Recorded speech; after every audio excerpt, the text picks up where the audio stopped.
محترم ناظرین، السلام علیکم ورحمۃ اللہ وبرکاتہ۔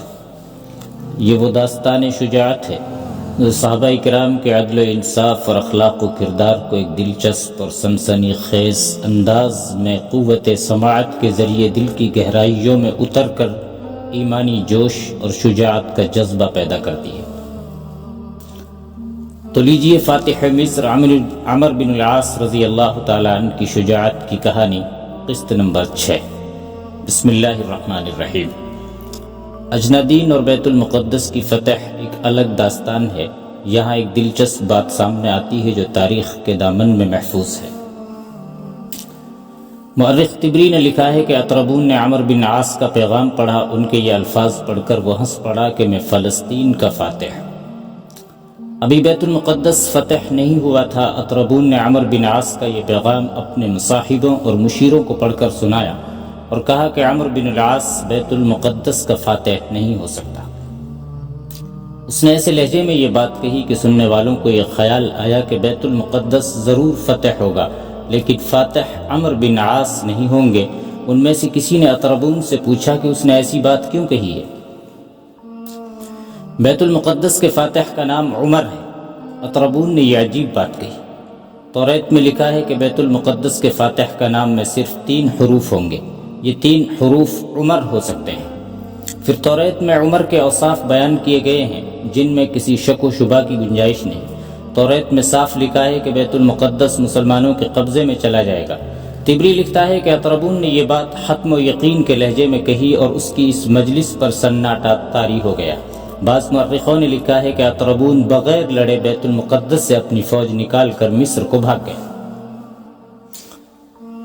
بات جب فتح مصر پر آتی ہے تو لامحالہ یہ سوال اٹھتا ہے کہ اس وقت مصر میں حکومت کس کی تھی، اور جب تاریخ یہ جواب دیتی ہے کہ اس وقت رومی مصر پر قابض تھے اور حکمراں ہرقل تھا، تو یاد آتا ہے کہ ہرقل تو ملک شام میں تھا اور یہ سارا خطہ اس کی حکمرانی میں تھا۔ پھر ہرقل مصر کس طرح پہنچ گیا؟ شام سے ہرقل اپنی مرضی سے مصر نہیں گیا تھا، اسے مسلمانوں نے شام سے بھگایا تھا۔ اس وقت دنیا میں 2 ہی جنگی طاقتیں تھیں، ایک آتش پرست ایرانی اور دوسرے رومی۔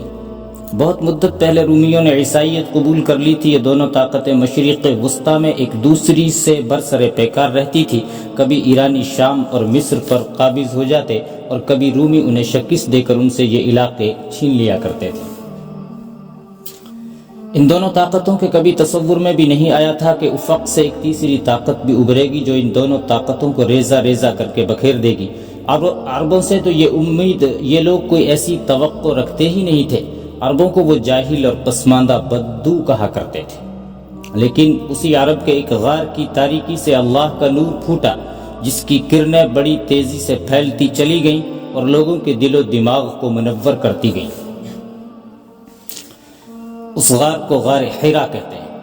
یہی رسول اکرم صلی اللہ علیہ وسلم پر پہلی وحی نازل ہوئی تھی اور آپ کو اللہ تبارک و تعالی نے رسالت عطا فرمائی تھی۔ یہاں سے تیسری جنگی طاقت ابھرنے لگی، لیکن ایک فرق کے ساتھ۔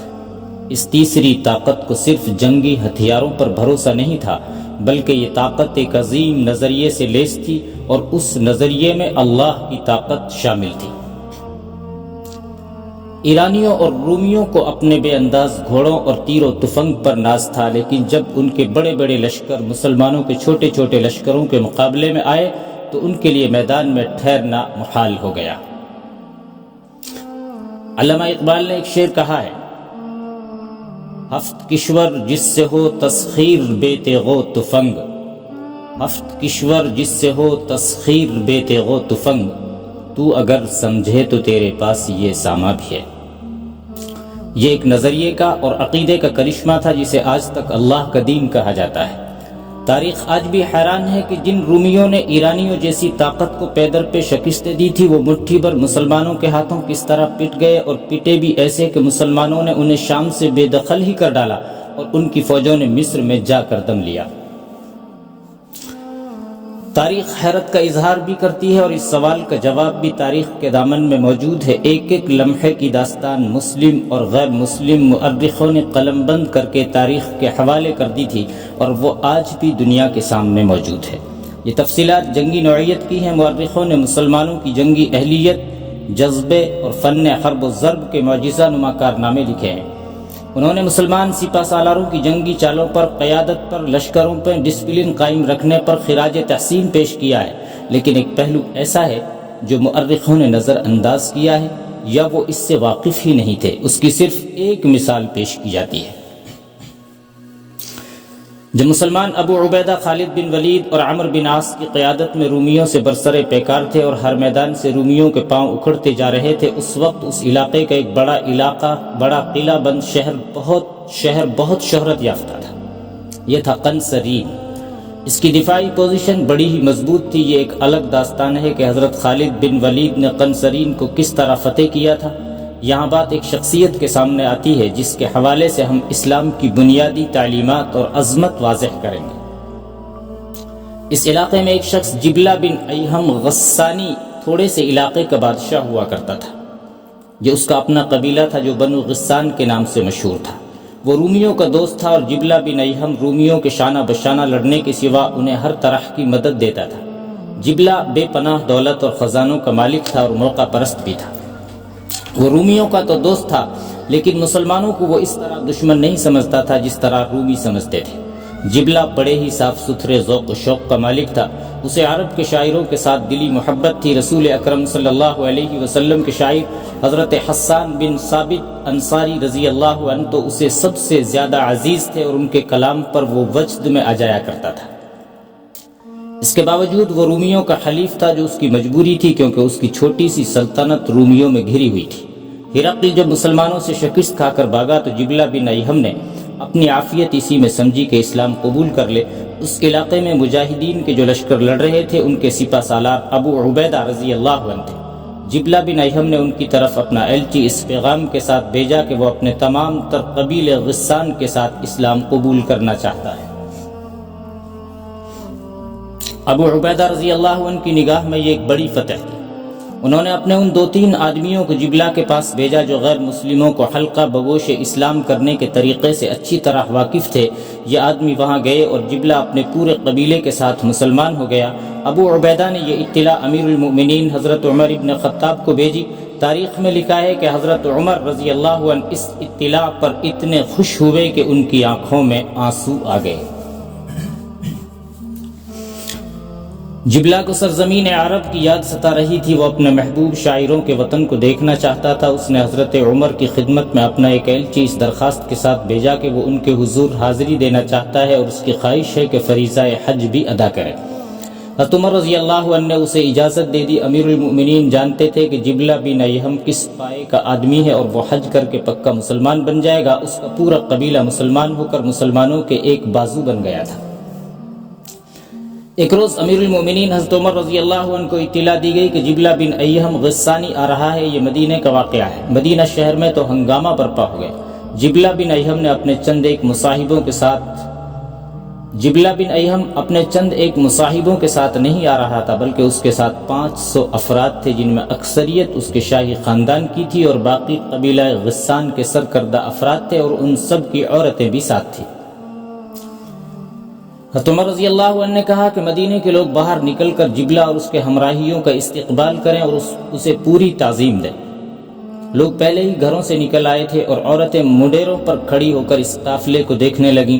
جبلہ نے اپنے 200 سواروں کو خصوصی لباس پہننے کو کہا۔ اس مقصد کے لیے یہ قافلہ مدینے سے کچھ دور رک گیا۔ ان سواروں نے جب لباس پہنا تو دیکھنے والے حیران رہ گئے، کیونکہ یہ بڑے ہی قیمتی ریشم کا لباس تھا۔ ہر سوار اپنی اپنی جگہ بادشاہ اور شہزادہ لگتا تھا۔ ان کے گھوڑوں کے گلوں میں سونے اور چاندی کے ہار ڈالے ہوئے تھے۔ گھوڑوں پر رنگا رنگ ریشمی چادریں پڑی ہوئی تھی۔ جبلہ نے اپنے سر پر تاج رکھ لیا۔ اس کا اپنا لباس تو انتہائی قیمتی تھا۔ وہ آخر بادشاہ تھا، خواہ اس کی بادشاہی محدود علاقے میں تھی۔ جب قافلہ شہر میں داخل ہوا تو شہر کے لوگوں پر سناٹا طاری ہو گیا۔ بعض نے حیرت سے انگلیاں دانتوں تلے دبا لیں۔ انہوں نے اتنے قیمتی لباس کبھی نہیں دیکھے تھے اور اس لیے بھی حیران ہو رہے تھے کہ یہ لوگ مسلمان ہو گئے ہیں، پھر بھی انہوں نے اپنے شاہانہ انداز نہیں چھوڑے۔ عمر جبلہ کے استقبال کے لیے باہر نہ آئے۔ جبلہ ان کے ملاقات کے کمرے میں داخل ہوا، تب امیر المؤمنین نے اٹھ کر اسے گلے لگایا اور جس طرح خود فرش پر بیٹھا کرتے تھے اسی طرح اسے اپنے پہلو میں بٹھا لیا اور اسے مبارکباد دی کہ اس نے اللہ کا سچا دین قبول کر لیا ہے اور اب کوئی طاقت اسے شکست نہیں دے سکتی۔ جبلہ اپنے ان 500 ہمراہیوں کے لیے نہایت خوبصورت اور قیمتی خیمے ساتھ لایا تھا۔ امیر المؤمنین حضرت عمر نے اسے ایک نہایت اچھی جگہ دے دی جہاں اس کے آدمیوں نے ترتیب سے خیمے گاڑ لیے اور وہاں ایک الگ تھلگ بستی آباد ہو گئی۔ یہ بستی شہر سے کچھ دور تھی۔ روز حج قریب آ رہا تھا۔ ایک روز امیر المؤمنین حضرت عمر بن خطاب رضی اللہ عنہ نے اسے ساتھ لیا اور حج کے لیے مکہ کو روانہ ہو گئے۔